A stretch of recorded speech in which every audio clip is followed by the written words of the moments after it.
malformation la ñu am sperme yi dañu am ñaari bopp wala du ñu am genn wala dañu tuuti ba ëpp am ñoo xam sperme yoo xam du ñu concentré maanaam maanaam dañuy tasaaroo fi ne yooyu yëpp ay feebar la yoo xam ne moo tax ñun par exemple tey boo nee am expérience ci wàllu faj am doom yow booy faj nit ki lu ci ëpp di nga xam ne bu amee doom ci feebar bi nga koy faj nangam lay am.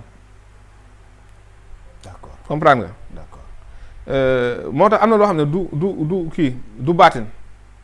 par exemple boo ko waxee tey ñu bëri dañu jàpp ne yow li ngay wax da nga dugg ci baatin. fekk na yow expérience ak xam li ngay faj moo koy def.